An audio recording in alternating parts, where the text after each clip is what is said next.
Highest है अभी तक का।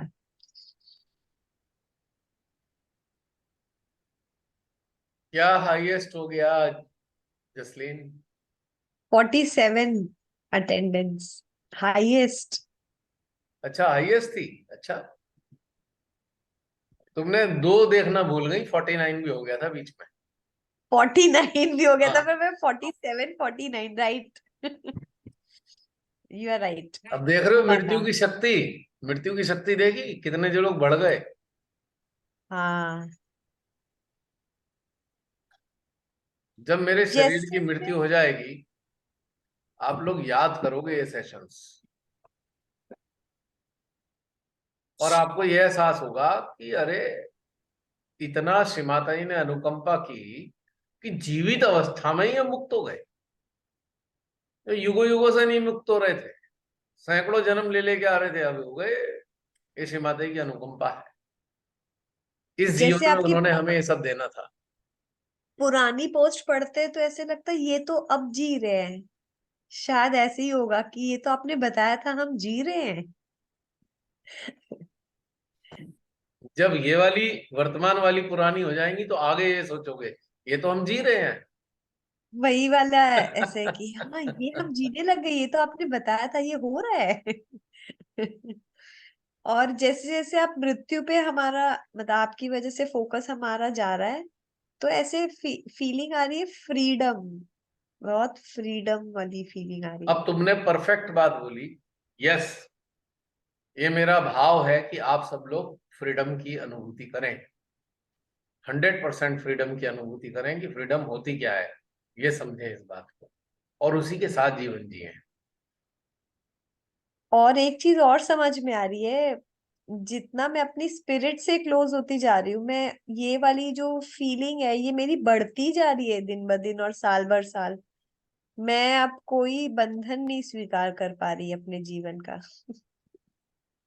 मतलब मेरा ये गोल ही ऐसे लग रहा है, शायद जन्म ही में अब मुझे लग रहा है कि मैं फ्री होने के लिए आई थी, मेरी इतनी भूख है फ्रीडम की।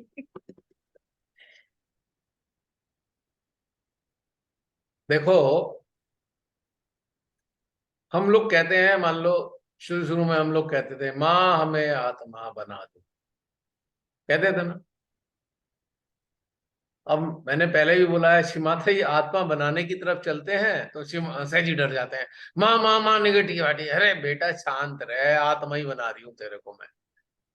तो डर के मारे कहाँ पे जा रहा है, घबरा क्यों रहा है खोने के डर से? क्या खो जाएगा? मैं आत्मा तेरे को बनाना चाहती हूँ और तू मेरे से कह रहा है माँ माँ निगेटिविटी आ गई। अरे कोई निगेटिविटी नहीं आई है, मैं तेरे को आत्मा बनानी हूँ, उसका प्रक्रिया चल रही है। धैर्य रख, आत्मा ही बन जाएगा। और सहज ही डर के मारे लगे पड़े हैं बंधन लगाने में, तो कैसे आत्मा बनेंगे? बताओ कैसे आत्मा बनेंगे? अभी जय श्री माता जी। जय श्री माता जी। अभी आपने, हाँ अभी आपने बोला आत्मा का।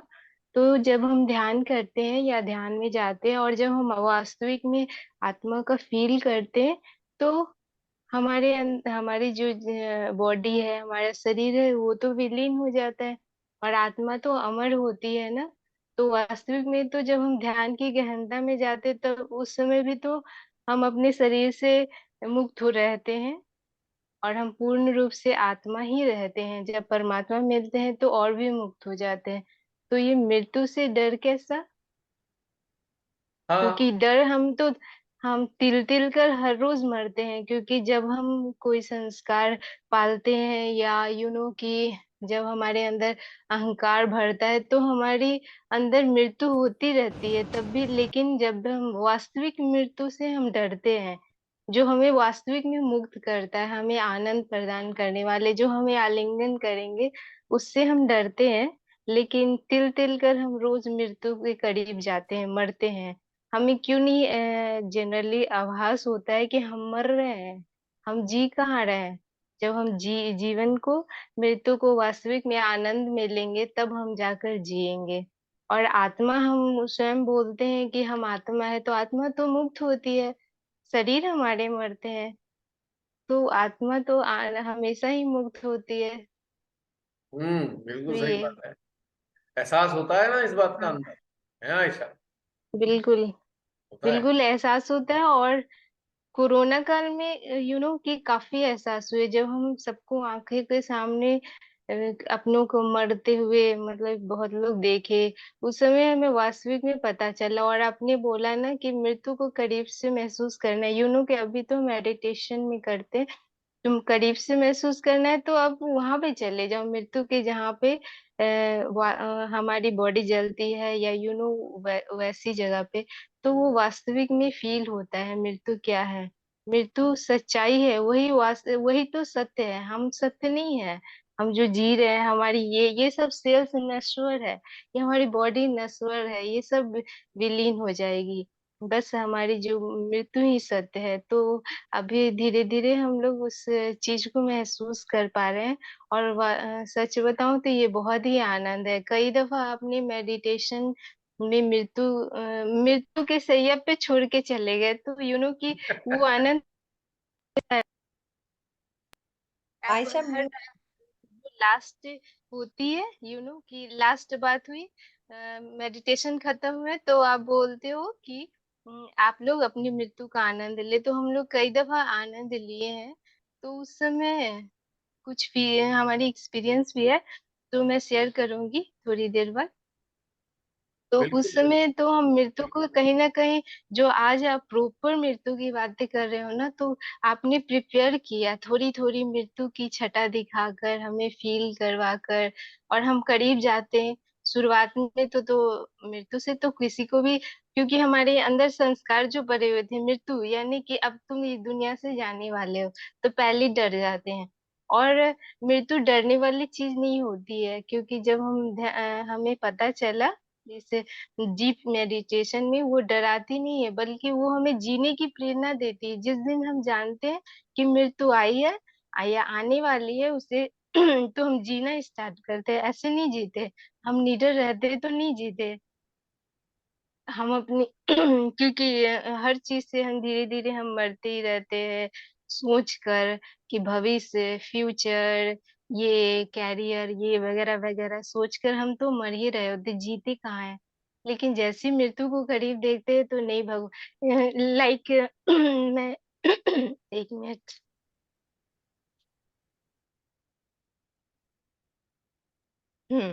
एक एग्जांपल देती हूँ। जब भूकंप आया था ना, भूकंप झटके आए थे, कुछ हम्म। सेकंड के लिए लोगों के मन में ये अरे तो म्यूट अपनी हो गई। हाँ हाँ। ओके, आवाज आ हो रही गया, है? खुल गया। हाँ, जब बहुत तेज झटका लगा था और बार बार लगा था, तो लोग क्या सोच रहे थे कि वो ये नहीं सोच रहे थे, मतलब मैंने जैसा फील किया कि लोग ये नहीं सोच रहे थे हमें ये फ्यूचर, भविष्य, ये कैरियर, बच्चे बाल, ये सब दोस्त नाता रिश्ता ये सब भूल गए थे। वो लोग अपनी बस मृत्यु करीब है तो वो मृत्यु को नजदीक से देख पा रहे थे, तो वो सब विलीन हो गए थे। क्षण भर के लिए, एक कुछ सेकंड के लिए सबने महसूस किया होगा। लेकिन जैसे ही वो स्थिर हो गई ना, तो सब लोग फिर से अपनी काम ये चीजों में लग गए, अपनी भूल गए मृत्यु की वास्तविक छटा को।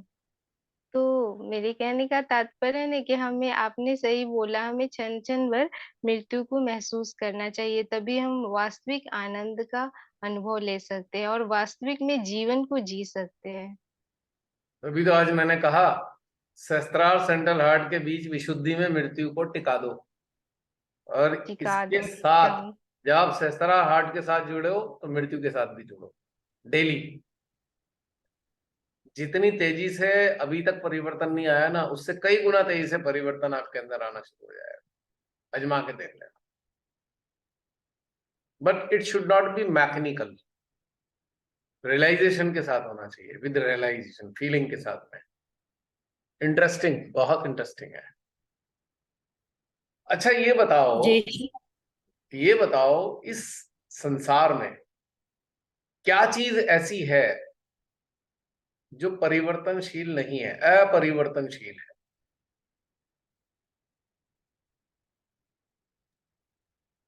मृत्यु ही है, बाकी सब तो परिवर्तित हो जाता है। परफेक्ट। मृत्यु अपरिवर्तनशील है, बाकी सारी चीजें परिवर्तनशील है। यानी कि ईश्वर के अवतार भी परिवर्तनशील है यहां तक की, लेकिन एक चीज अपरिवर्तनीय है। तो फिर शाश्वत कौन है?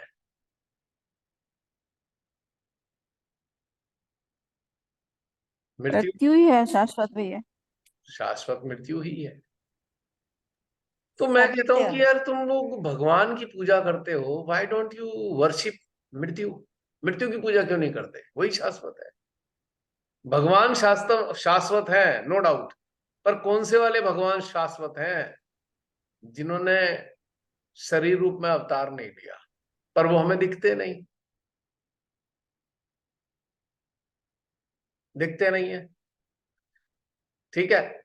और जो अवतार बन के आए, उनके स्वरूप शाश्वत नहीं रहे, वो परिवर्तनशील हो गए। कभी कोई रूप ले लिया, कभी कोई रूप ले लिया। लेकिन मृत्यु तो जब से रचना है प्राणियों, जब से प्राणियों का जन्म हुआ, तब से मृत्यु है।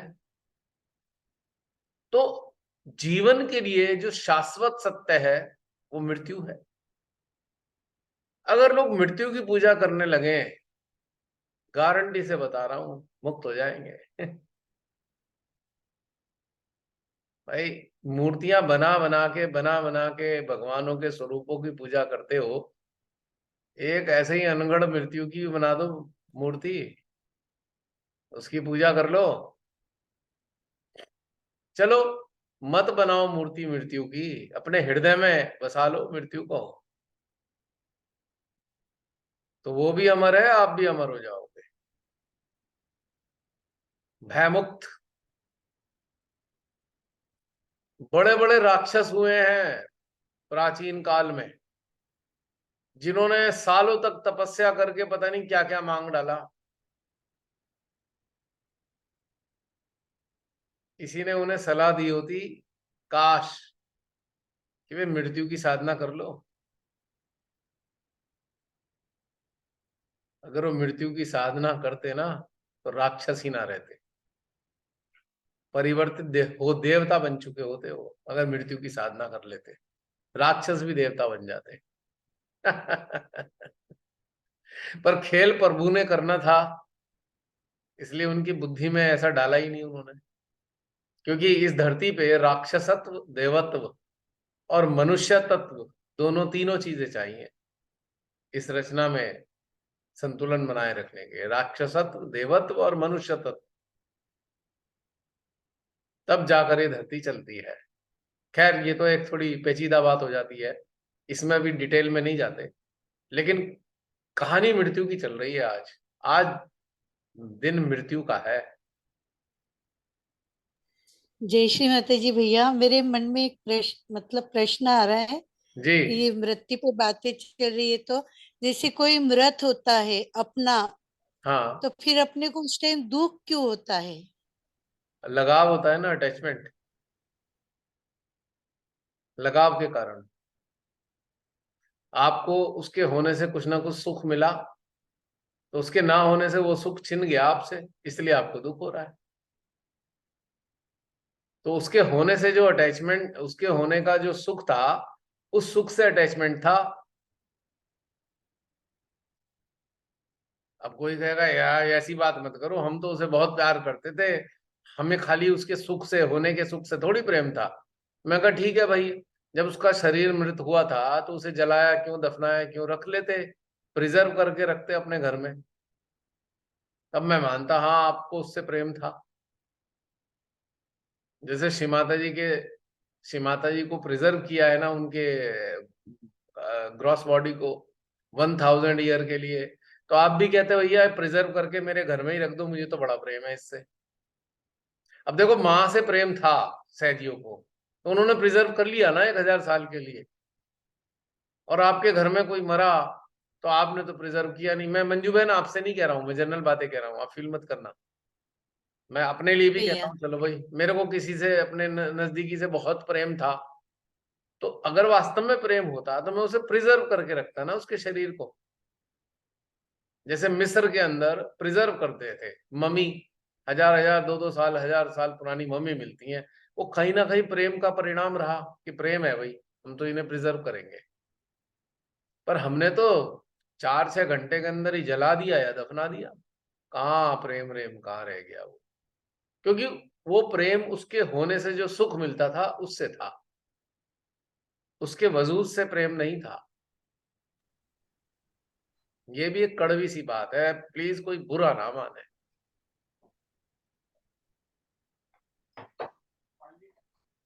गलत तो नहीं कह रहा मैं। हाँ, हम एक चीज कह सकते हैं, एक है हमारे पास कहने के लिए, कि हमें ये जो मेरे घर में मेरा एक परिजन बन के आया ना, मुझे उसकी सोल से बड़ा प्रेम है, उसकी जीवात्मा से बहुत प्रेम है, ये कह सकते हैं हम। और वो प्रेम हमारा शाश्वत है उस जीवात्मा के लिए, ये कह सकते हैं हम। पर हम किसी की बाह्य एग्जिस्टेंस के लिए कहेंगे हमें प्रेम है, तो भैया जला नहीं सकता कोई, ना दफना सकता ना जला सकता, पक्की बात है। अगर हो रहा है दोनों काम, जला रहे हैं दफना रहे हैं, तो 100% प्रेम नहीं है उससे, उसके होने के सुख से प्रेम है। उसके होने से जो हमें सुख मिल रहा था उससे हमारा प्रेम था, इसलिए हम मिस कर रहे हैं उसको। अब जैसे बच्चा है, बच्चे के पास एक गुड़िया है या खिलौना है, उसे बड़ा प्रेम होता है, वो देता नहीं किसी को। कभी देखा बच्चे को? बच्चा देगा नहीं किसी को, खेलने के लिए दे देगा। कोई बच्चा आया उसके घर में, उसे खेलने के लिए दे देगा।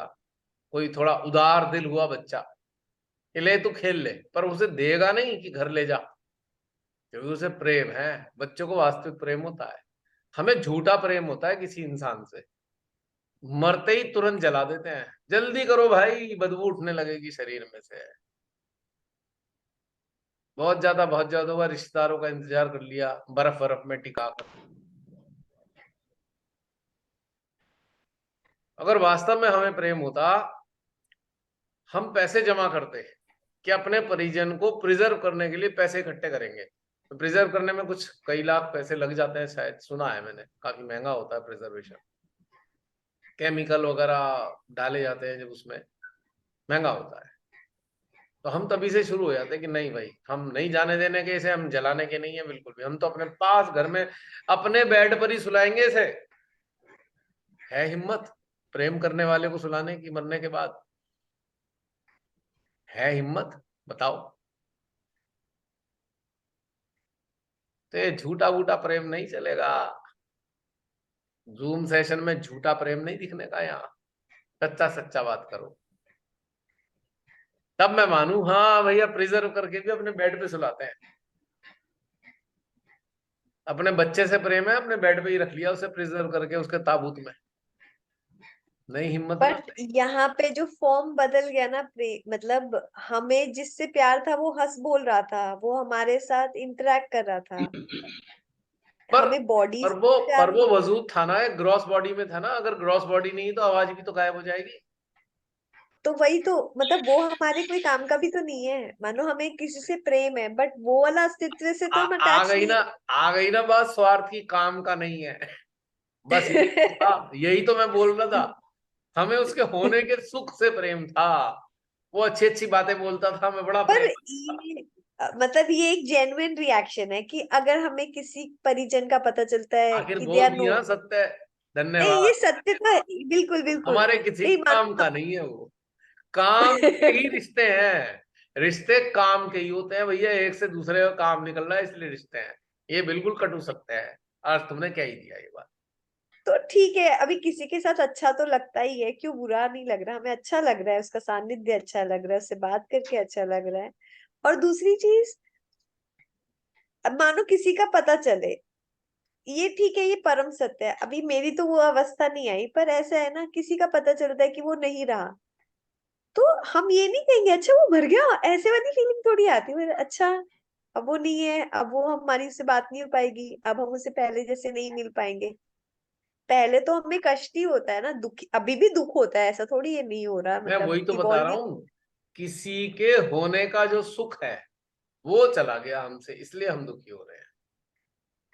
अब हमें किसी से बात करके अच्छा लग रहा है, यानी कि कोई इंसान है हमारा एक फीलिंग को सेटिस्फाई कर रहा है, वो इमोशन को सेटिस्फाई कर रहा है, इसलिए अच्छा लग रहा है।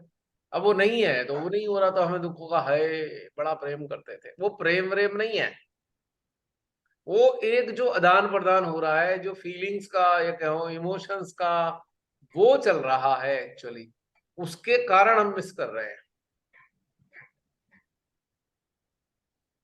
ठीक है, कर रहे हैं। कर रहे हैं ना। बट एक हमारा एक, मानो कोई एक्ट्रेस है, हमें तो उसका भी लगता है ना, अच्छा पहले हमें कितना कष्ट होता था, वो नहीं रहा, हालांकि हम उससे इतना अटैच भी नहीं होंगे, क्योंकि उसकी कुछ बातें उसकी अच्छी मूवीज लगती भी। थी। देखो, एक्टर एक्ट्रेसेस की जो एक्टिंग हम देखते हैं फिल्म्स में, जो चीज भी हमें अच्छी लग रही है, आप ध्यान देना इस बात को, मैं बोलने क्या जा रहा हूं। मान लीजिए किसी भी एक फिल्म देखी हमने, उसमें किसी की हमें कोई बात अच्छी लगी, तो गौर करना वो बात हमारी अंदर के किसी ना किसी इमोशन को सेटिस्फाई कर रही है, लगी इसलिए अच्छी रही है, वरना वो अच्छी लगी नहीं सकती। कोई हमारे अंदर इमोशन है, उसके एक डायलॉग से संतुष्टि सी आ गई हमारे अंदर। अब जैसे हम देखते हैं एक फिल्म में दिखाते हैं, एक विलेन होता है, वो बहुत अत्याचार करता है, अंत में उसको बहुत कूटा जाता है, मार ही देता है हीरो, बड़ा दिल में खुश, हाँ मर गए। क्यों? हम सबकी जिंदगी बड़ी संघर्षपूर्ण रही, बड़े बचपन से लेके बड़े होने तक बड़े बड़े कहीं कहीं अत्याचार करा किसी ने हमारे साथ, किसी ने अपमान किया, ये किया, तो भावनाएं हमारी दमित हो गई। और एक फिल्म बनाई किसी ने, डायरेक्टर ने, उसमें ये सब दिखाया, तो हमारे दिल को बड़ी ठंडक सी पड़ गई। हाँ भाई, कलेजे में ठंडक पड़ गई। बिल्कुल सही हुआ इसके साथ। मैंने देखा है बहुत से लोग सीरियल या फिल्म देखते हैं ना, बोलते भी रहते हैं साथ में, हाँ बहुत अच्छा हुआ, बहुत अच्छा हुआ। पिक्चर चल रही है, वो पूरी फिक्शस है, लेकिन वो ऐसे इन्वॉल्व हो गए उसमें, बातचीत करना शुरू कर देंगे, बिल्कुल सही करा, बिल्कुल सही बोला, ऐसे ही करना चाहिए था। मुझे बड़ा मजा आता है देख के, क्योंकि वो हमारे अंदर की जो दमित फीलिंग्स हैं या इमोशंस हैं, वो उनको पूर्ति कर रहे हैं, तभी तो उसमें मजा आ रहा है। जो चीज हमारी किसी इमोशन की या फीलिंग की पूर्ति नहीं करेगी, हमें मजा आ ही नहीं सकता उस चीज। अब आप सब कहते हैं कि आपके मुंह से जो बातें निकलती हैं हमें बड़ा अच्छा लगता है, हमें कहीं कहीं बड़ा अच्छा लगता, क्यों? कहीं ना कहीं वही वाला मामला चल रहा है, अंदर कोई चीज है छुपी हुई, दबी हुई, और किसी से कह भी नहीं सकते, और यहाँ पे बोल दी गई तो वो संतुष्टि सी आ गई वहीं, जैसे पिपरमेंट जैसी ठंडक दिल में आ गई, क्योंकि वो हमारी इमोशन और फीलिंग कहीं ना कहीं दमित है। और किसी किसी को तो फिल्म देखते हुए आंसू से आ जाते हैं। क्यों? क्योंकि वो हम उसकी अपनी फीलिंग हमारे साथ जुड़ जाती है। वो जो एक फिल्म है, उसकी जो एक कहानी है, उसका जो कैरेक्टर है, उसके साथ कहीं ना कहीं हम अपने सिस्टम को जोड़ पाते हैं, जुड़ा हुआ महसूस करते हैं। इसीलिए प्रतिक्रियाएं होती है, कभी आंसू आते हैं, कभी खुशी होती है, कभी संतोष मिलता है, कभी ठंडक सी लगती है, हाँ बहुत अच्छा हुआ। और जब विलेन को हीरो कूट रहा होता है, बड़ी ठंडक पड़ती है दिल में, हाँ हाँ, ऐसा ही होना चाहिए था, इसने बड़ा सताया है। तो हम उस विलेन के रूप में जो पिक्चर में उसे कूट रहा है, तो हमारे आसपास जो लोग हैं उन्हें, उनकी कल्पना कर रहे हैं, ये पिट रहा है जिसने हमें सताया हुआ है। तो फिल्म में देख के हम उसको महसूस कर रहे हैं, जिसने हमें पीड़ा दी हुई है वो पिट रहा है वहां पे हीरो से। ये वाली चीजें हम कोरिलेट कर लेते हैं, इसलिए कहानियां बड़ी पसंद आती हैं। कहानियां, फिल्में, सीरियल इसलिए पॉपुलर होते हैं, क्योंकि कहीं ना कहीं हमारे फीलिंग्स को, हमारे इमोशंस को टच कर रहे हैं। राइट? अब सवाल आता है कि यहाँ पे मेडिटेशन में बहुत सारी ऐसी बातें होती हैं, बड़ा मजा आता है, जबकि वो फिल्मी बातें भी नहीं है, क्योंकि यहाँ की कुछ चीजें हमारी सोल को टच कर रही है। सोल को डाइट चाहिए थी, वो डाइट मिल रही है कहीं ना कहीं, बड़ा मजा आ रहा है। अब जैसे हम श्रीमाता ने अपने चरणों में लाके कहा, बेटा वाइब्रेशन आ रहे हैं। अब वाइब्रेशन किसको पसंद है बताओ? वाइब्रेशन किसको अच्छे लगते हैं? हम कहेंगे हमको अच्छे लगते हैं वाइब्रेशन, बड़ा मजा आता है। नहीं, हमको नहीं अच्छे लगते। किसको अच्छे लगते हैं बताओ? हमारे अस्तित्व में वाइब्रेशन किसको बहुत अच्छे लगते हैं बताओ? कोई बताएगा? चक्रों, चक्रों को। चक्रों को, या चक्रों पे बैठे हुए देवी देवताओं को? पूरा बताओ ना उत्तर। चक्र अपने आप में तो कुछ भी नहीं है, वो तो एक मैकेनिज्म है, लेकिन चक्रों के जो मालिक हैं उनको वाइब्रेशन बहुत अच्छी लगती है। माँ आदि शक्ति की वाइब्रेशन उन्हें अच्छी लगती है, और जब माँ आदि शक्ति की वाइब्रेशन उन्हें मिलती है वो प्रसन्न हो जाते हैं। प्रसन्न होकर फिर वो अपनी वाइब्रेशन देना शुरू कर देते हैं।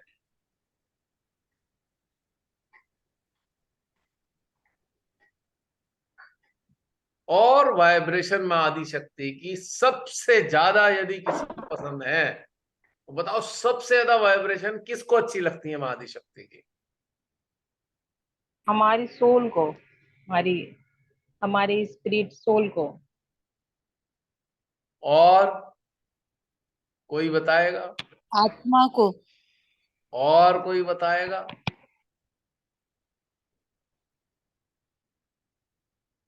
हमारी चेतना को। और कोई बताएगा? बताते जाओ, मैं तो मतलब इतनी सारी चीजें सुन रहा हूं। गणेश जी को भैया। वो तो देवी देवताओं की तो बात आ ही गई ना।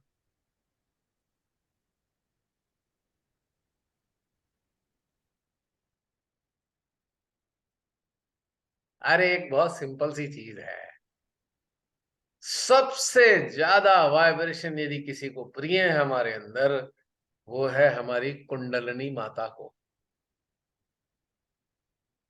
क्योंकि उन्हीं की तो चाइल्ड है माँ आदि शक्ति की। वो तुरंत खड़ी हो जाती हैं, भागने को तैयार ऊपर की तरफ। बाकी कोई किसी को फर्क नहीं पड़ रहा है, सबसे ज्यादा माँ कुंडली को वाइब्रेशन चाहिए आदि शक्ति माँ की। सबसे पहली नीड उनकी है, उसके बाद सारा सिस्टम चालू होता है।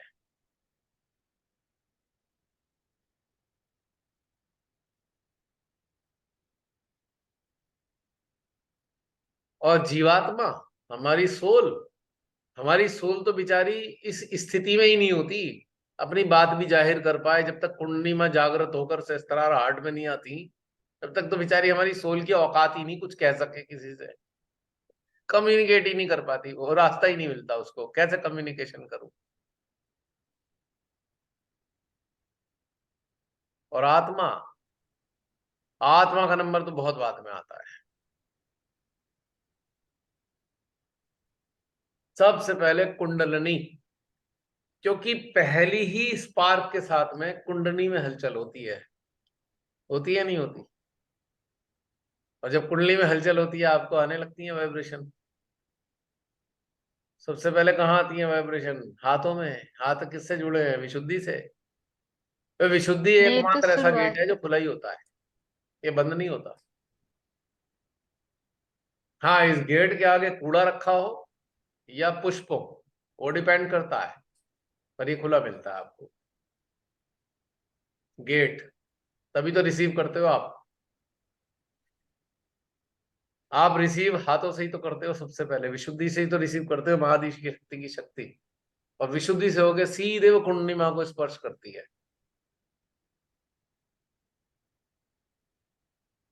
बाद में फिर सारा सिस्टम धीरे धीरे धीरे धीरे धीरे चलता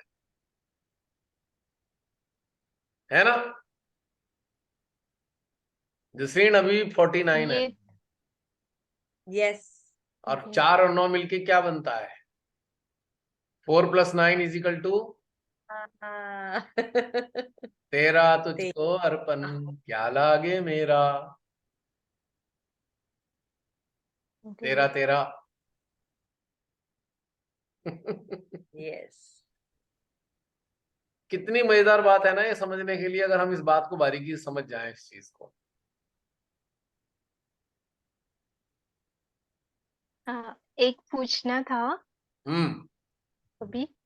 जैसे कि अभी आप हम शुरुआत में जब मेडिटेशन करते थे शुरुआती में, अभी आपने बोला ना कि कुंडली न, तो ये तो शुरुआती में हम लोग को वाइब्रेशन आते थे हाथों पे, फिर कुंडली माँ जागृत होती थी चक्रों पे। अभी जो ध्यान होता है तो वो सीधे सोल पे, मतलब हृदय चक्र पे आती है, सीधे वो कनेक्ट हो जाती है। तो हमारा ध्यान वो कुंडलिनी पे नहीं जाता, सीधे सोल पे आती है डायरेक्ट। ठीक है, ये शुरुआती थी। और ये दूसरा ये था मुझे पूछना कि जैसे अभी आपने मृत्यु को स्वादिष्ठान में मतलब अपने हाँ, बॉडी का विशुद्धि हिस्सा विशुद्धि बनाने अपने विशुद्धि विशुद्धि में। विशुद्धि विशुद्धि वहां पे रखने को कहा, तो क्या जैसे हम ध्यान करते थे शुरुआती में और धीरे धीरे मेडिटेशन में डीप में जाने लगे हम, तो हमारी जो दृष्टि है देखने की सडनली वो थोड़ी सी स्पार्क हो गई, दैट मीन्स कि वो डीप में जाती है। तो क्या मृत्यु को भी हम अपने विशुद्धि में रखेंगे और उस पे अभ्यास करेंगे, प्रैक्टिस करेंगे, तो क्या वो हमारी दृष्टि भी चेंज हो जाएगी? यानी कि वो सामने मृत्यु देखकर हमारे सोचने की हम जो देख रहे हैं वो बहुत डीप जाएगी, वो नहीं दिखेगा जो दुनिया को दिख रहा है, वो दिखेगा जो हम वास्तविक में देखना चाहते हैं। ऐसी हो जाएगी प्रैक्टिस करने के बाद। जिसने मृत्यु को देख लिया वो त्रिकालदर्शी हो गया। त्रिकालदर्शी, तीनों काल उसे दिखाई देते कालदर्शी, ओके। हैं। अभी तो ये हम अभ्यास करेंगे ना। हाँ, ये बड़ा मजेदार है। अगले हफ्ते बताना कि कैसा महसूस हुआ, क्या हाँ दिया मृत्यु ने गिफ्ट आपको।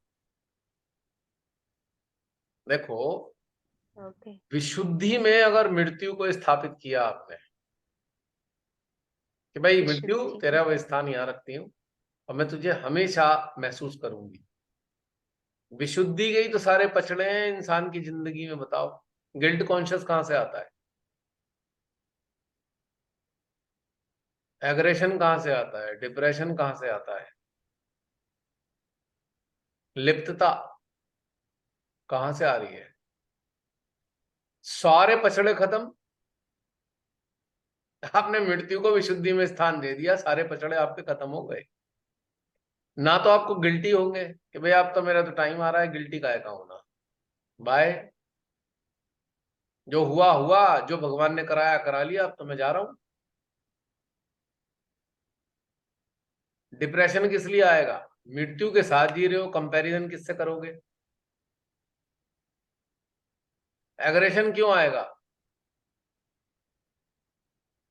मृत्यु के साथ मित्रता है तो गुस्सा किस पे करोगे भाई? किस लिए करोगे गुस्सा? गाली किस लिए दोगे? कड़वा किस लिए बोलोगे?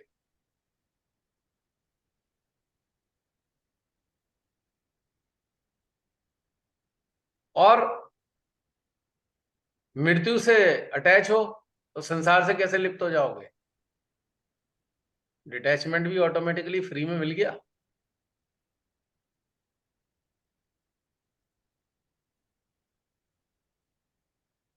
मृत्यु को आपने धारण कर लिया, विकल्प का भी इस्तेमाल नहीं करोगे, निर्विकल्प हो जाओगे।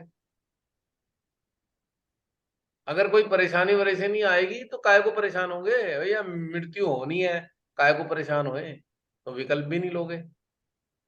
भागोगे नहीं किसी बाबा के पास, भागोगे नहीं किसी सहजी के पास, भैया बंधन वंदन तरीका बता दे, मुसीबत आई है। आप मृत्यु को अंगीकार करके बैठे हो। उसके आगे कौन सी ऐसी इतनी बड़ी चीज है? मृत्यु के आगे तो कोई चीज ही नहीं है। आपने इतनी बड़ी चीज को अपने जीवन में अंगीकार कर लिया। अब कितना भी बड़े से बड़ा लॉस हो जाए, उस आपके लिए तो कोई महत्व ही नहीं रखता है। सारी चीजें खत्म, शांत एकदम।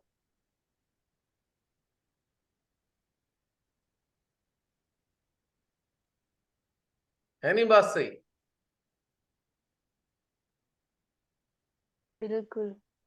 ऐसा लग रहा है कि एक दरिया के सामने आपने सागर रख दिया, मृत्यु रूपी सागर को, तो वो बिल्कुल अपनी दरिया छोटी लगने लगी है। Exactly exactly। वही जब भी वही वही मैंने कहा कि सहस्त्रार हार्ट के साथ अपने साथ मृत्यु को भी याद रखो, 24 आवर्स याद रखो। आप ताकतवर हो जाओगे। आप किसी भी चीज में फंसने के ही नहीं हो, अटक ही नहीं सकते आप किस चीज में। आप मस्ती से जिंदगी जियोगे। अरे अगले पल में मर सकता हूँ, काहे को मैं डर डर के जीऊं? अच्छी सी शॉपिंग करूं मैं, काहे को पैसे बचाऊं? किस लिए पैसे बचाऊं? कल को मर गया तो ये बचे पैसों का होगा क्या? जाके मार्केट में बढ़िया सी शॉपिंग करके आता हूँ, घूम के आता हूँ। मैं ये पैसे लेके करूंगा ही क्या? मैं तो घूम आऊं, कभी भी मर सकता हूँ। हाँ, अच्छा, तो अगर मान लिया कि कोई गलत करेगा तो उसकी वाट कैसे लगाएंगे? अगर हमें मृत्यु का ये एहसास होगा तो उसके सबक कैसे सबक मृत्यु का हम लोग जो एहसास, एनर्जी। जिसको मृत्यु का एहसास है वही तो वाट लगा सकता है किसी की, वरना तो खुद भी डरा रहेगा इंसान। हमारे सैनिक कैसे वाट लगाएगा? हमारे सैनिक क्योंकि हमें बॉर्डर पता पे है। रहते हैं। हमारे सैनिक बॉर्डर पे रहते हैं, 24 घंटे गोले और गोलियां आती रहती हैं, और निडर होकर वाट लगाते हैं ना शत्रुओं की। वाट लगाना, आपको वाट किसकी लगानी है? जो अन्याय करेगा आपके साथ में। आप गलती करने वाले की वाट नहीं लगाओगे, अन्यायी की वाट लगाओगे, क्योंकि आप तो डरते ही नहीं। और अन्यायी जो होता है वो डर के मारे ही तो अन्याय करता है। उसे कोई चीज छूटने का भय होता है, उसे खोने का भय होता है। अभी जो हमारा प्रधान सेवक है, अपनी सीट खोने के भय से पूरे भारत पे अत्याचार कर रहा है कि मैं उस सीट पे हमेशा बना रहूं। कितना अत्याचार कर रहा है, पूरे भारत को लूट मारा है इसने। झूठ से झूठ बोलता है, अनीति से अनीति करता है, क्योंकि इसे भय है। अन्यायी हमेशा वही होता है जो भयभीत होता है। जिसे भय नहीं वो कभी अन्याय भी नहीं कर सकता किसी के साथ। किस लिए करेगा अन्याय? यही तो बात है, बहुत बड़ी बात है ये, समझने की बात है ये। तभी तो मैंने कहा, ग्रंथों का महाग्रंथ मृत्यु ग्रंथ, हृदय में पढ़ लो इसे, फिर देखो अमर हो जाओगे।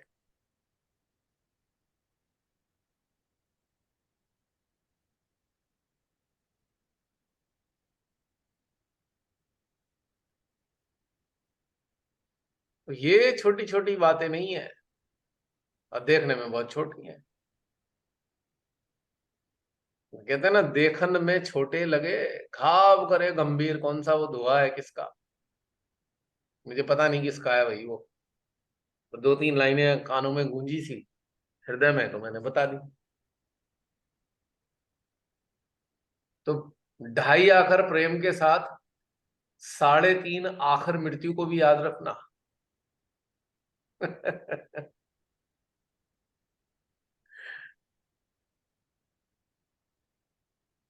और और जब मृत्यु याद रहेगी तो प्रेम तो ऑटोमेटिक बहते ही रहेंगे, क्योंकि हमें पता है कि मृत्यु होने वाली है, तो हमारे हृदय से प्रेम ही बहेंगे एग्जैक्टली exactly, हरदम। वही तो मैं कह रहा हूं। हर पल मृत्यु को याद रखने वाला प्रेममयी होता है, वात्सल्यमयी होता है, निडर होता है, शक्तिशाली होता है, डिटैच होता है, शांत होता है।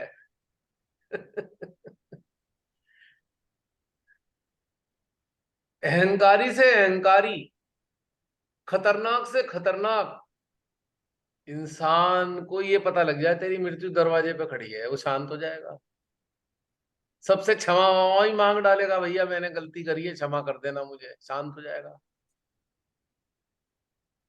और मृत्यु भी प्रतीक्षा करती है तब तक, चल भाई कर करा ले, जल्दी जल्दी से अपनी कर ले, सब माफी मांग ले। जब तेरी माफी पूरी हो जाएगी तभी तेरे को लेके जाऊंगी मैं। दरवाजे पे तो खड़ी हूं, पर तेरे को टाइम दे रही हूँ, सब माफी वाफी कर ले, वरना तेरी मृत्यु आने की नहीं है, लेके नहीं जाऊंगी तेरे को। तो वो भी, बुरे से बुरा इंसान भी कई बार अगर जीवित रह जाता है तो सबसे माफी वाफी मांग के ही मरता है, अगर आपने कई बार गौर किया हो।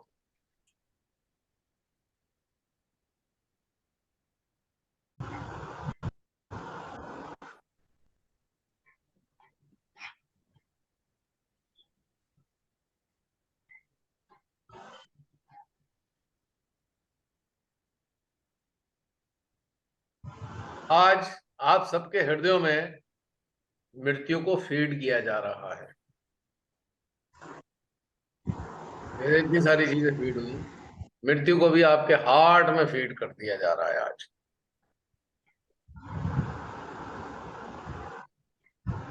और याद रख, आपको याद अपने आप आएगा, जब भी आप किसी भी उलझन में फंसोगे तुरंत मृत्यु का स्मरण हो जाएगा। आप किसी वजह से डरोगे, तत्क्षण मृत्यु याद आ जाएगी। आपको कोई दबाना चाहेगा, तुरंत मृत्यु याद आएगी। आपका कोई अपमान करेगा, 1 सेकंड में मृत्यु का एहसास हो जाएगा। आपको जब क्रोध आएगा, मृत्यु याद आएगी। आप किसी उपलब्धि से गौरवान्वित फील कर रहे होंगे, दबे कदमों से मृत्यु आपके हृदय में स्मरण करा देगी। आप किसी अपेक्षाओं के अंदर उलझ जाओगे, किसी से अपेक्षा रखना शुरू करोगे, तो मृत्यु पदार्पण कर देगी आपके अंदर। यानी कि हर ऐसी अवस्था में जब आप किसी न किसी चीज में अटकने वाले होंगे, तो यही हृदय में से हुई मृत्यु आपकी चेतना पटल पर आ जाएगी और आपको एकदम रिलैक्स कर देगी, एकदम रिलैक्स।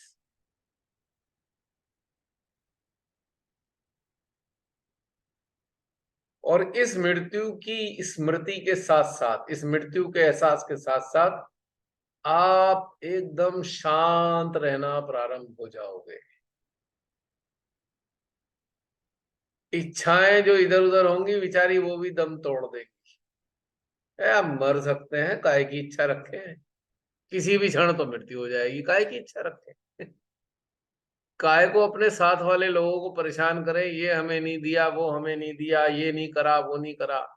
अरे किसी भी क्षण प्राणांत हो सकते हैं।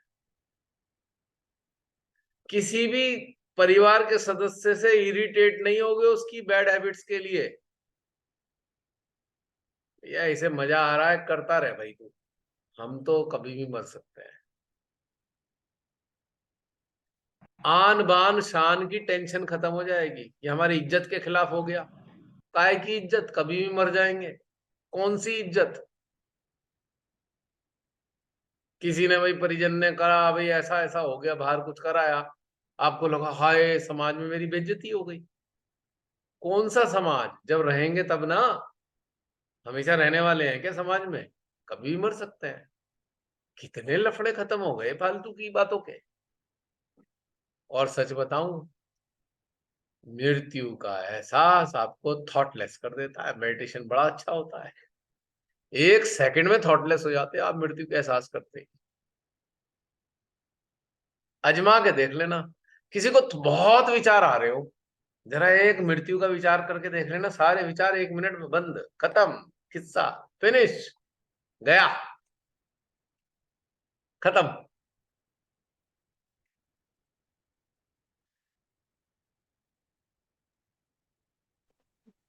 यानी मृत्यु संग हमें जीना है। है मतलब हमें मृत्यु के संग ही जीना है, हर पल हर क्षण। हर पल हर क्षण। 2 लाइन में बोलूं? अब हाँ, 1 मिनट 1 मिनट। कोई कहेगा सहजी ज्ञानी, अरे हम तो श्री माता जी के साथ जीना है। हाँ, श्री माता जी के साथ जिए थे तभी तो मृत्यु के साथ जीना आया। अभी आपका माँ के साथ रहने का फेज चल रहा है, हमारा तो दूसरा फेज आ गया। माँ के साथ तो है ही, माँ के साथ तो है ही। माँ के साथ रहने के कारण ही मृत्यु के साथ रहने की सामर्थ्य प्राप्त हुई है। पॉइंट की बात। माँ के साथ ना रहते तो मृत्यु से दहशत ही खाते रहते, और मृत्यु से डर डर के थर थर कांपते, और नेगेटिविटी को रोज आप आरोपित करते। और मृत्यु के साथ रहने वालों के साथ से तो नेगेटिविटी इतनी प्रसन्न रहती है, अरे ये अच्छे हैं, मेरे को दोषारोपण नहीं करते। और आज निगेटिविटी मुझे दुआएं दे रही होगी, खूब दुआएं दे रही होंगी कि भाई तूने ये कॉन्सेप्ट बता दिया संसार में, मेरे को बदनाम करने से बचेंगे लोग। अब मेरे को बदनाम नहीं करेंगे जब समझ जाएंगे कि निगेटिविटी का इसमें कोई दोष नहीं है। आज निगेटिविटी के कलेजे में बड़ी ठंडक पड़ रही होगी। बेचारी बार बार टारगेट बन जाती सहजियों की। हर बात में सहजी कहते निगेटिविटी आ गई। वो कह रही भाई मैं तो ना हिलती ना डुलती अपनी जगह से, पता नहीं क्यों मेरे से कहते हैं, मैं तो गई भी नहीं फिर भी मेरे से कहते हैं निगेटिविटी आ गई। तो निगेटिविटी भी बड़ा उपकार सा हो गया है। अगर जिसने ये समझ लिया, निगेटिविटी उससे बड़ी खुश रहती है, उसे तंग नहीं करती कभी। अरे भाई जो मृत्यु के साथ में जीवन जी रहा है, क्या मजाल निगेटिविटी की जो पास ही फटक जाए।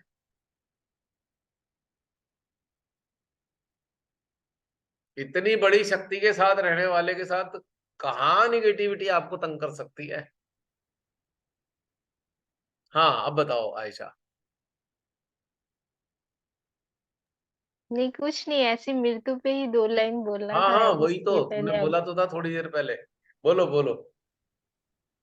हाँ, मैं ये बोल रही थी ना कि अभी मृत्यु से है सब डरे, मृत्यु संग जिए न कोई। मृत्यु से है सब डरे, मृत्यु संग जिए न कोई। जो मृत्यु के संग जिए फिर डर काहे को होए। करेक्ट। बस दो परफेक्ट। लाइन वाह भाई वाह, बहुत बढ़िया। अभी ताजा ताजा बना दिया। ये तो हॉटलाइन से आया सीधा। Very good very good. Connectivity अब मृत्यु से दोस्ती अच्छी होने लगी अब।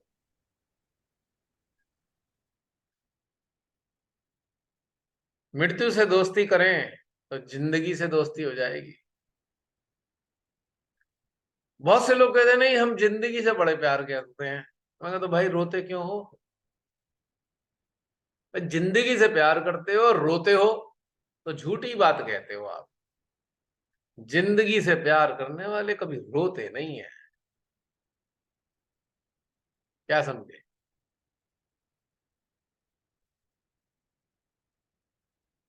और जो मृत्यु से प्यार कर बैठे उसे जिंदगी भर रोना नहीं आएगा किसी बात को लेकर। आ ही नहीं सकता, क्योंकि कुछ मिस करने को तो है नहीं। मिसिंग फैक्टर खत्म हो गया। सफरिंग खत्म हो गई। अब कोई कहेगा भगवान तूने क्या किया, मुझे कुछ भी नहीं दिया तूने। वही इंसान अगर मृत्यु से दोस्ती कर ले, एक बार भी नहीं कहने का भगवान कुछ नहीं दिया। क्यों। उसे पता है कभी भी मर सकता हूं, क्यों मांगू, क्यों मांग के भगवान से शर्मिंदा हूं मैं। कभी भी मर सकता हूं। मांग का मतलब क्या रह गया। पता लगा मांग तो मैंने लिया और भगवान देने भी जा रहे थे, इतने में मेरी मृत्यु हो गई, तो फायदा क्या। अपनी बेइज्जती कराने से भगवान के सामने की मांग लिया। भगवान के सामने बेइज्जती हो गई कि मांग भी लिया और मर भी गए, फायदा क्या हुआ भाई। इससे तो मत मांगो, क्योंकि कभी भी मर सकते हो। ये वाली काउंसलिंग आपके अंदर आ जाएगी ऑटोमेटिकली।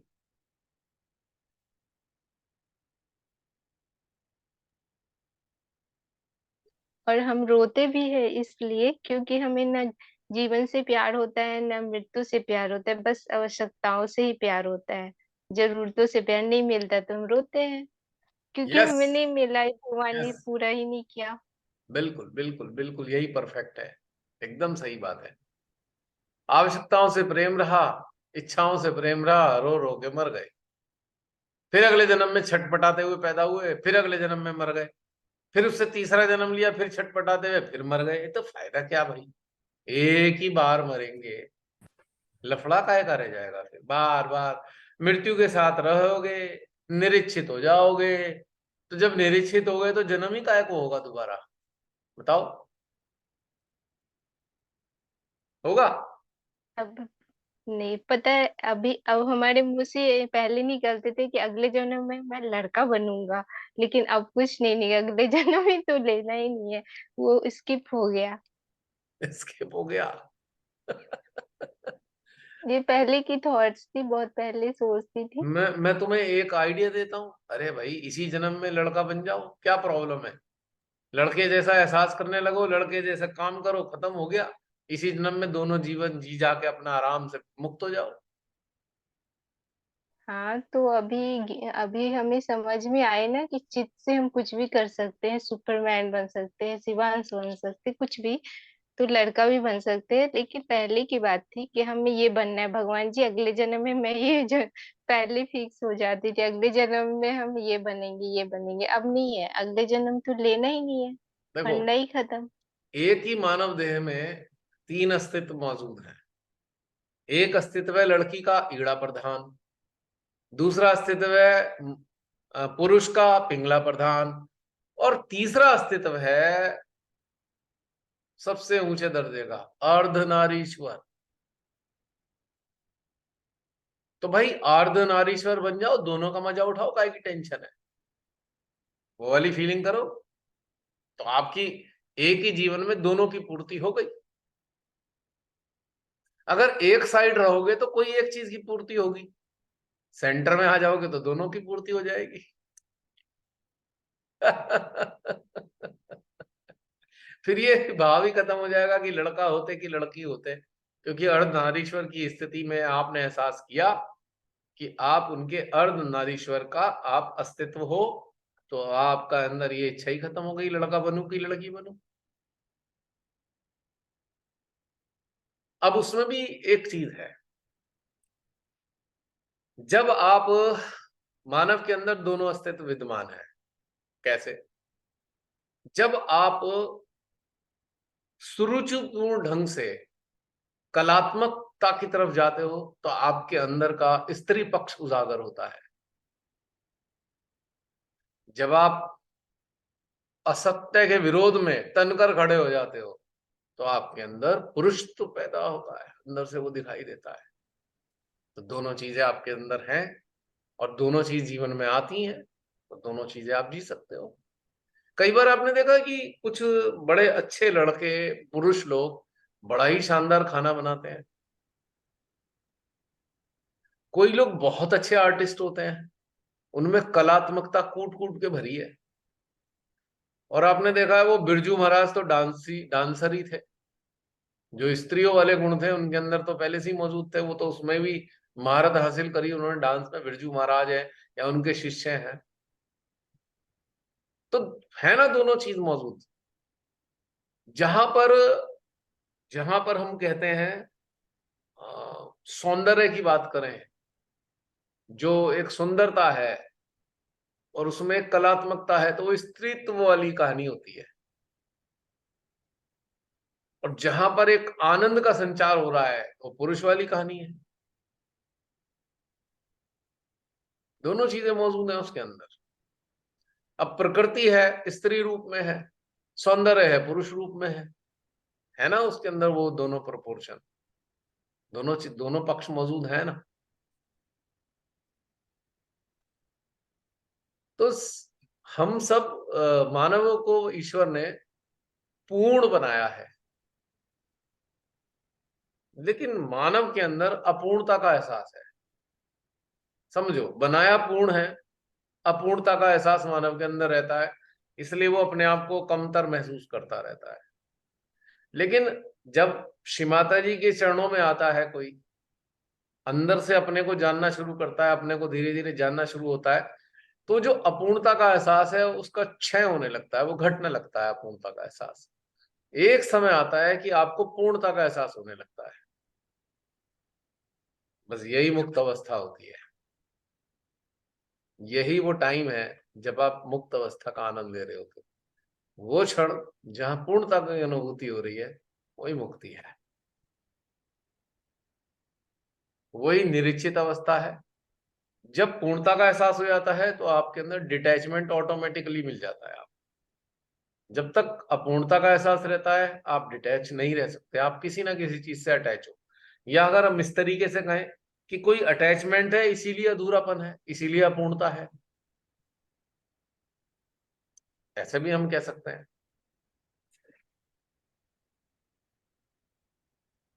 किसी भी तरीके से घुमा के देख लो।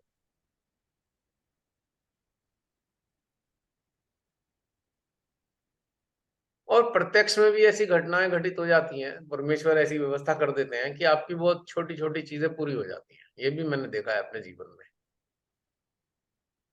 तो जो मुक्त अवस्था की तरफ चल रहा है ना, तो परमेश्वरी की भी अनुकंपा होती है, अगर उसके जीवन की कुछ चीजें छूट गई थी वो भी पूरी हो जाती है, क्योंकि उन्हें पता है कि भाई ये सारी चीज कंप्लीट करके जाएगा तो फिर मेरे से डिमांड भी नहीं करेगा। आपने देखा है कि जब बच्चा छोटा होता है, 3-4 साल का होता है, उसका स्कूल में एडमिशन हो जाता है, नर्सरी या प्री नर्सरी में माँ बाप भेजना शुरू करते हैं, तो आप ध्यान देना कि याद करना, आप में से बहुत से लोग माँ बन के रहे हैं, आप याद देखना कि आप उस बच्चे के साथ जो उसको चाहिए सारी चीजें उसके साथ दे देते हो, उसका बस्ता भी पैक कर दोगे, उसका टिफिन भी लगा के दोगे, उसकी वाटर बॉटल भी भर दोगे, उसके जेब में रुमाल भी घुसा दोगे, उसे फिर समझा भी दोगे ऐसे करना टीचर से ये बोल देना। यानी कि माँ बाप उसको पूरा तैयार करके भेज देते हैं कि भाई पता नहीं किस चीज की इसे जरूरत पड़ेगी, इसे कोई कमी नहीं हो। जानते हो भगवान ने भी हमें ऐसे ही धरती पे भेजा हुआ है नहीं कोई कमी, हमारी अज्ञानता ही हमें कमी का एहसास दिला रही है। उन्होंने कोई चीज आधे अधूरेपन से हमें भेजा नहीं है संसार में।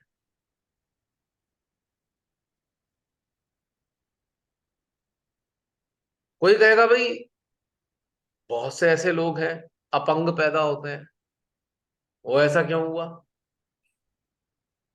ये तो नहीं पता ऐसा क्यों हुआ, साइंटिफिकली मैं नहीं बताने जा रहा। साइंटिफिकली तो सबको पता है क्या कारण होता है, साइंटिफिक रीजन या बायोलॉजिकल रीजन। मैं असली चीज बताने जा रहा हूं।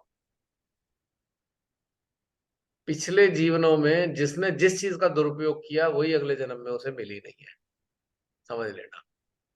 या किसी ने स्वेच्छा से कहा भाई मैंने तो आंखें दान दे दी, अगला जन्म हो गया तो फिर आंखें नहीं मिलेगी, क्योंकि जो चीज आपने दान दे दी वो आपको मिल कहां से सकती है।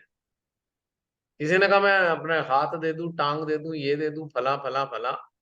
वो वाली प्रॉब्लम दो कारण से आ रही है जो मेरे चिंतन कहता है, या तो उसका दुरुपयोग किया है या आपने स्वेच्छा से दान दे दी है वो चीज, इसलिए अपंगता दिखाई देती है संसार में।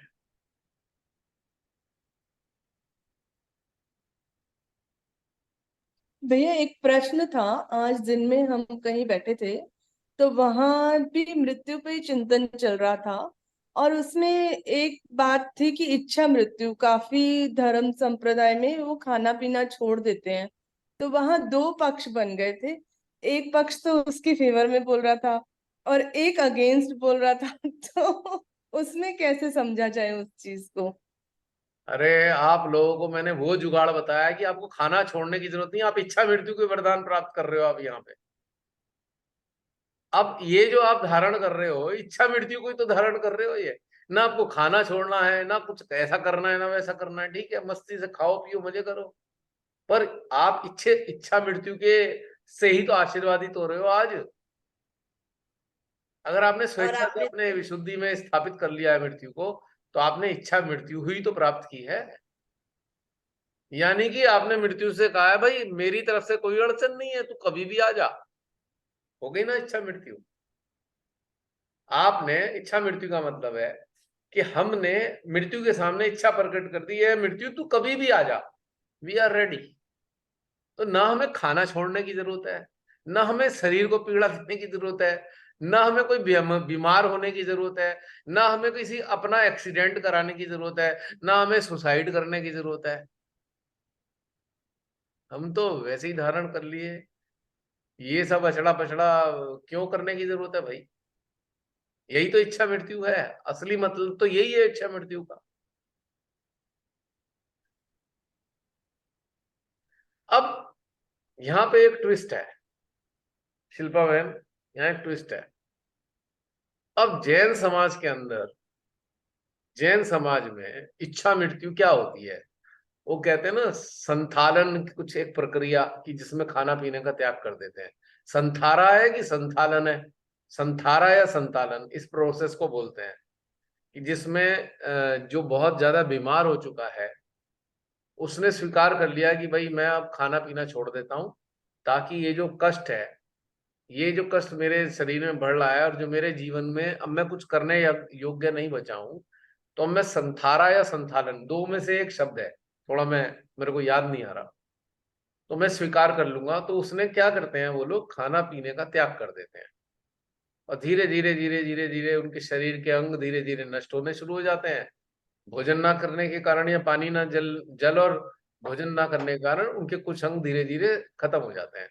अंत में वो जो सारा हृदय तक आ जाती है, ब्रेन तक आ जाती है, और मृत्यु हो जाती है। किधर करेगा, ठीक है। अब यहाँ पे एक प्रॉब्लम है, वो इच्छा मृत्यु नहीं है, वो एक मजबूरी का सौदा है कि आप इतने बीमार हो और आप उसकी पीड़ा को सह नहीं पा रहे हो। तो एक पलायन है, ये पलायन, दैट इज नॉट इच्छा मृत्यु। ये मृत्यु की भैया डिमांड है, इसमें भी आउट दो ऑफ पॉइंट आउट आए ऑफ थे। पलायन, पलायन कर रहे हैं हम। या बहुत से लोग सुसाइड कर लेते हैं, उन्हें कोई परिस्थितियां सहन नहीं कर पा रहे, कोई सिचुएशन ऐसी बनी, उन्होंने टॉलरेट नहीं कर पा रहे, मृत्यु को धारण कर लिया उन्होंने, या सुसाइड कर लिया, जहर खा लिया। तो ये इच्छा मृत्यु की श्रेणी में नहीं आता। हमारी कंडीशन में हम लोग हैं, हम कर सकते हैं इच्छा मृत्यु। हम धारण कर रहे हैं बिना किसी कष्ट के, भाई हमें शरीर का कोई कष्ट नहीं, हम परेशान भी नहीं है अपनी जिंदगी से, हम परिस्थितियों के से भाग नहीं रहे हैं। हमने कहा भाई ठीक है, हमने सब समझ लिया जीवन, अब मृत्यु तो हमारे साथ है। ये है इच्छा मृत्यु, जहां पे कोई कंपल्शन नहीं है, कोई पलायन नहीं है, कोई मजबूरी नहीं है, स्वेच्छा से हमने धारण किया है बिना किसी परेशानी के। हम दुखी भी नहीं है, ऐसा नहीं किसी को भोजन नहीं मिल रहा है, ऐसा नहीं किसी को शारीरिक बहुत कष्ट है, ऐसा नहीं है कि वो शरीर उसका क्रश काय हो गया है। तो ये नहीं, डर भी नहीं है, आउट ऑफ डर भी लोग आत्महत्या कर लेते हैं, मर जाते हैं जहर खा के। भूख से, भूखे हैं जी, मर गए जी, हमें तो खाना नहीं मिल रहा। जैसे कोरोना के टाइम में बहुत सारे परिवारों ने सुसाइड किया, सामूहिक सुसाइड किया बहुत से लोगों ने। तो ऐसे एक, ये एक पलायन पद्धति है, पलायनवादिता है। यहां जो हम बात कर रहे हैं ये है स्वैच्छिक मृत्यु, इच्छा मृत्यु। दिस इज इच्छा मृत्यु, कि हम बिना किसी परेशानी के अपनी मृत्यु को हमने आत्मसात किया है, अंगीकार किया है, स्वीकार किया है, धारण किया है कि तू कभी भी आ जाना, हम बिल्कुल तैयार बैठे हैं। वो मजबूरी का सौदा है, ये खुशी खुशी का आमंत्रण है, ये आमंत्रण है।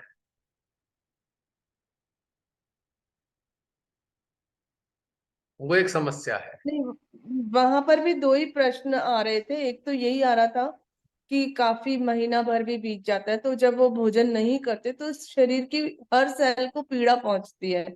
दूसरा, उसमें कुछ लोगों का ये भी कहना था वहां डिस्कशन में कि हाँ, उनके मतलब वो अपनी इच्छा से नहीं करते, घर के लोग बाग उनकी ढंग से सेवा वेवा नहीं करते, इसलिए वो कहते हैं भी अब ये संथारा ले लो आप। नहीं, तो नहीं, वो ऐसा नहीं इसलिए है। जो जो वास्तव में खुद वो मरीज है ना, वो खुद परेशान हो चुका है। देखो, सेवा करने वाले तो सेकंड नंबर में परेशान होते हैं, पहले तो खुद मरीज परेशान है कि वो, उसको इतना बेचारे के वो सारी चीजों से इनकैपेबल होता जा रहा है। मतलब बहुत उसे अंदर खराब लगता है। अगर कोई स्वाभिमानी टाइप का मरीज है ना, तो बहुत खराब लगेगा उसे, यार मैं दूसरों पे डिपेंडेंट हो गया, दूसरे मेरे लिए पता नहीं क्या क्या कर रहे हैं, टॉयलेट करा रहे हैं, है ना, बहुत सारी चीजें दूसरे करा रहे हैं, तो उसको अच्छा भी नहीं लग रहा ना। कोई ना कोई स्वाभिमानी इंसान को तो बहुत खराब लगता है। स्वाभिमानी भी इंसान कहेगा नहीं नहीं भाई, मुझे डॉक्टर साहब इंजेक्शन लगा दो, मुझे नहीं जीना, क्योंकि मैं ये सब कार्य अपने घर के लोगों से नहीं करा सकता। ये स्वाभिमान है, ये ग्रेड थोड़ा सा ऊंचा है। ये वाला ग्रेड थोड़ा सा ऊंचा है। स्वाभिमान के कारण वो मृत्यु को गले लगाना चाहता है कि नहीं। जैसे कि चंद्रशेखर आजाद ने कहा भाई मैं तो मार के मरूंगा, क्योंकि तुमने मेरे पे, यहाँ पे मेरे देश को कब्जा किया है, मैं तुम्हें मार दूंगा, फिर मैं मर जाऊंगा। तो ये स्वाभिमान है। और भगत सिंह ने कहा नहीं, मेरा स्वाभिमान है, तुम यहाँ से जाओ, वरना मैं फांसी के फंदे पे चढ़ूंगा। ये स्वाभिमान हुआ। और एक ने कहा, जैसे वो थी, सती हो गई थी बहुत सारी राजस्थान में, कि कई सारी वो जो रानी थी जब उसने आक्रमण कर दिया था किसी मुगल बादशाह ने। जौहर। उन्होंने कहा भाई अपनी जौहर। इज्जत की खातिर हम सती हो जाएंगे, पर हम अपना शरीर इस जल्लाद को नहीं सौंपेंगे। तो इस स्वाभिमान की रक्षा के लिए मृत्यु स्वीकारी उन्होंने। ये थोड़ा सा ग्रेड अच्छा होता है, ऊंचे ग्रेड का हो गया थोड़ा सा मामला। लेकिन एक है पलायन की, भाई दर्द, मान लीजिए किसी को कैंसर हो गया, कैंसर के 99% पेशेंट एंड में बस वही करवा लेते हैं, मर्सी डेथ, चुपचाप साइलेंटली, बिना किसी लीगल फॉर्मेलिटीज के। और वो डिक्लेयर भी होता है भाई कैंसर से डेथ हो गई, लेकिन होती किसी और चीज से, आपको बता दूं मैं, क्योंकि सहा नहीं जा रहा। कैंसर में भयंकर पेन होता है, इतना भयंकर होता है कि कोई कल्पना भी नहीं कर सकता। जिस पार्ट में कैंसर होगा उसमें इतना भयंकर दर्द होगा, इतना भयंकर दर्द होगा कि सहन नहीं होता वो। इसलिए तो भाग के बहुत दुर्दशा कराने के लिए चले जाते हैं, कीमोथेरेपी और दुर्दशा कर देती है, क्योंकि लेकिन दर्द के कारण भाग के जा रहे हैं, किस तरह दर्द तो खत्म हो जाए। या फिर ब्लड कैंसर हो जाता है, पता लगा 4 दिन में ही खून फिर वो पानी बन गया, हर चौथे दिन जो है बोतल चढ़वाओ खून की, तंग आ जाते हैं लोग। किडनी वाले हैं, डायलिसिस करा करा के बस पक जाते हैं, 4-6 घंटे लगते हैं डायलिसिस में। कहाँ तक कराएं, हफ्ते में 3 डायलिसिस होनी है, कोई तो ऐसी स्थिति में आ जाते हैं। तो ये परेशानी के, फिर वो कहते हैं भाई ठीक है यार, अब हम परेशान हो गए हैं, हमें तो मृत्यु स्वीकार कर लेते हैं। लेकिन हम लोग जो मृत्यु की बात कर रहे हैं, ये सर्वोच्च अवस्था की स्वीकृति है, मृत्यु की सर्वोच्च अवस्था। ना किसी पीड़ा, ना कोई परेशानी, ना कोई पलायन। ये तो भाई हाँ, हम सत्य है मृत्यु, तू ही सत्य है, तू ही पहला सत्य है और तू ही अंतिम सत्य है। तो हम तेरे को स्वीकार करते हैं, अब हृदय से तेरा स्वागत करते हैं, and we are ready, any time you can come. ये स्वीकृति है असली में। क्यों शिल्पा बहन, कॉन्सेप्ट क्लियर हुए? जी, बहुत सुंदर। पहले एक पता चला था कि 2.5 अक्षर प्रेम का, अब 3.5 अक्षर मृत्यु का। 2 हो गई अब लाइनें।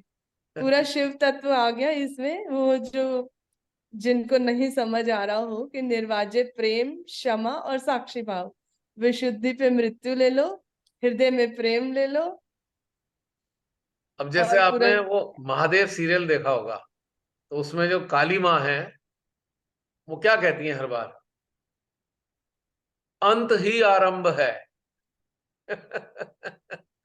तो ये मृत्यु पे लागू होता है।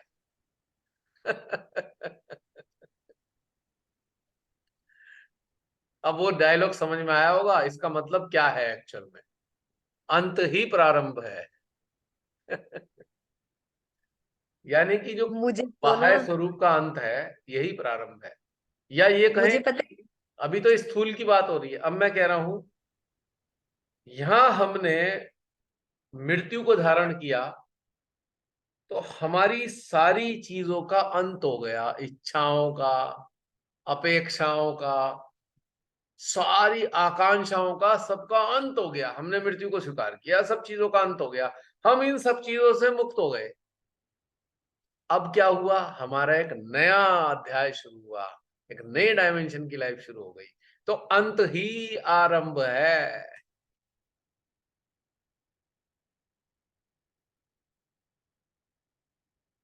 ऐसे समझना चाहिए। ग्रॉस बॉडी वाली बात तो है ही, लेकिन यहां मैं चेतना स्तर की बात कर रहा हूं कि यहां पर क्या हुआ, मन का अंत हुआ, मन का अंत हुआ और चेतना का आरंभ हुआ। तो अंत ही आरंभ है। मन में संसार है, तो मन समाप्त हुआ तो संसार समाप्त हुआ। और जब संसार समाप्त हुआ तो आरंभ किसका हुआ, किंगडम ऑफ गॉड, दिव्यता का आरंभ हुआ। संसारिकता का समापन हुआ और दिव्यता का आरंभ हुआ। तो अंत ही आरंभ है।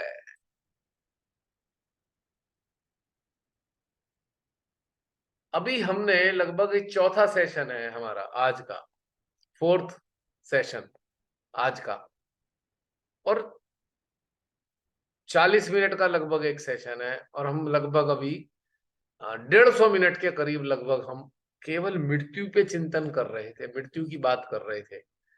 अब जरा इसका आफ्टर इफेक्ट देखना, अपनी चेतना में क्या महसूस कर रहे हैं इस वक्त।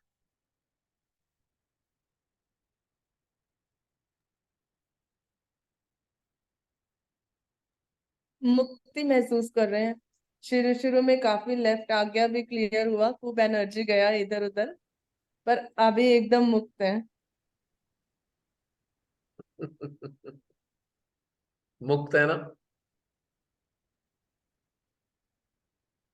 और एक शांति भी महसूस हो रही है, उथल पुथल खत्म, भीतर की उथल पुथल खत्म। जो भी लोग ये प्रारंभ 9:30 से पहले किस मन स्थिति में थे, आप लोग खुद ही आंकलन करें। जब ये प्रारंभ हुआ था 9:30 बजे, उस वक्त उस क्षण आपकी मन स्थिति, चेतन स्थिति कैसी थी और अब कैसी है, आंकलन करके खुद ही बताइए मेरे को। 7 मिनट रह गए हैं जसलीन, ये लास्ट है, क्योंकि अंत ही आरंभ है।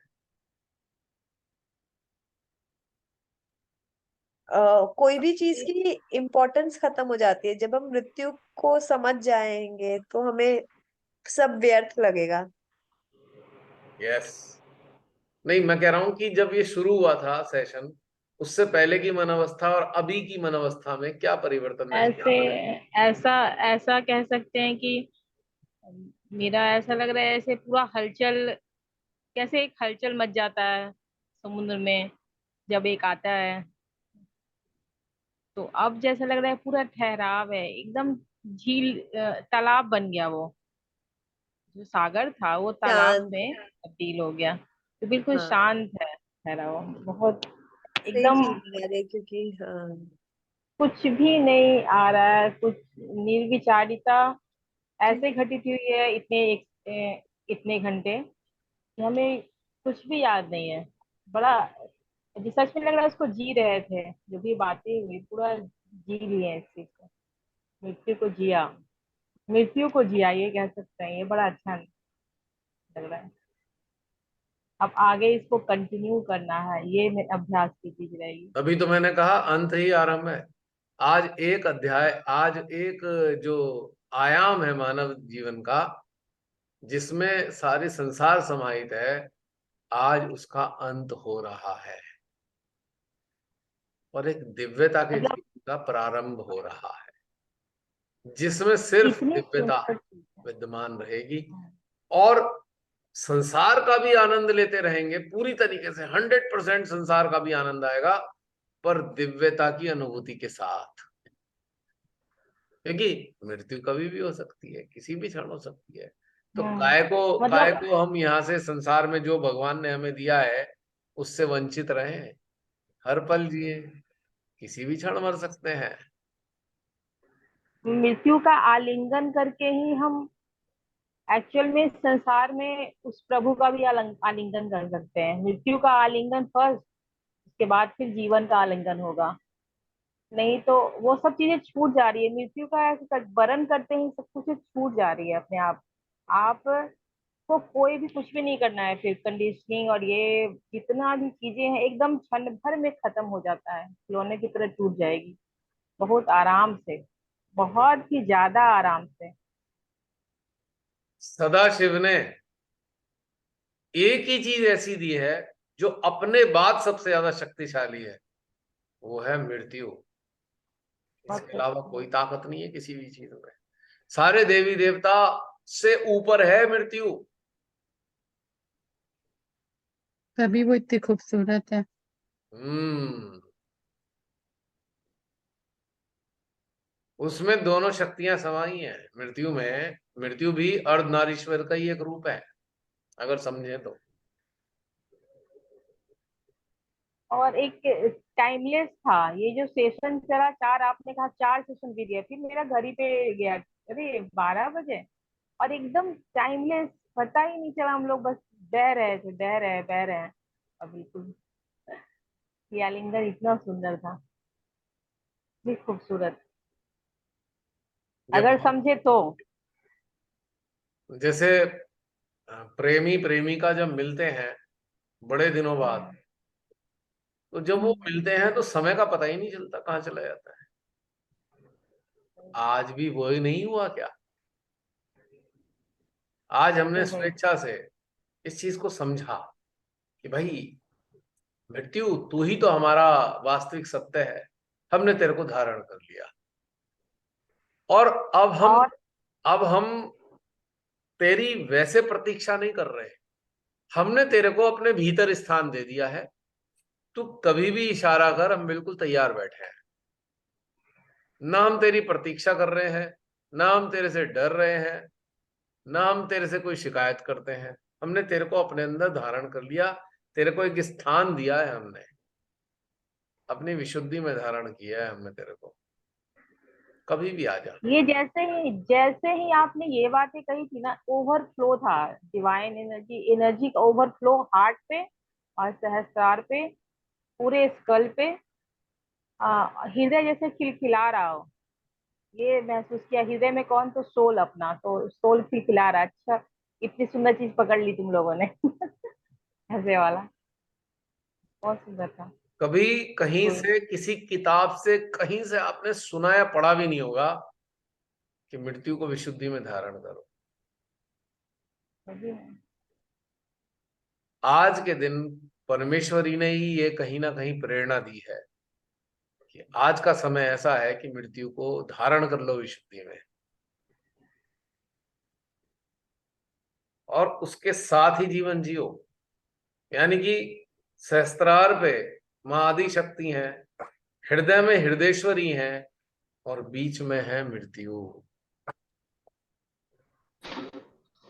मुक्ति का एहसास। मुक्ति, मृत्यु का मतलब मुक्ति है एक्चुअल में। क्योंकि किसकी मृत्यु है? भय की। किसकी मृत्यु है? इच्छाओं की।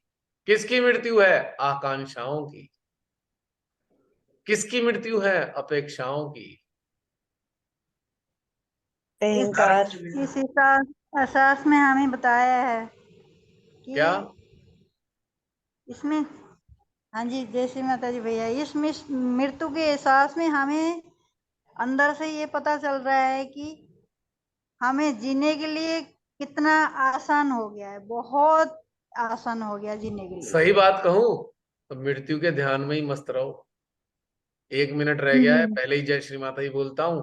और याद रखना, अंत ही आरंभ है। इनसे ही आरंभ। जी भैया, जय बिल्कुल श्री याद है माता भैया। दी। हम मृत्यु के महादेव। साथ प्रेम करना सीख गए। हर जय श्री माता। हर जय चीज श्री का माता। अंत ही आरंभ। उम्मीद करता हूं कि आज का आपका सेशन ट्रांसफॉर्मिंग होगा। उम्मीद करता हूं। बियॉन्ड था भैया, ये तो एकदम, ये तो हृदय में हमारी जगदम्बा संसार स्वामिनी, मृत्यु आ गई है बीच में, और फिर बियॉन्ड द ब्रह्मांड आदि शक्ति, क्या स्थान मिला है मृत्यु को, यानी देखिए। कि मृत्यु ना इन दोनों से पूछेगी,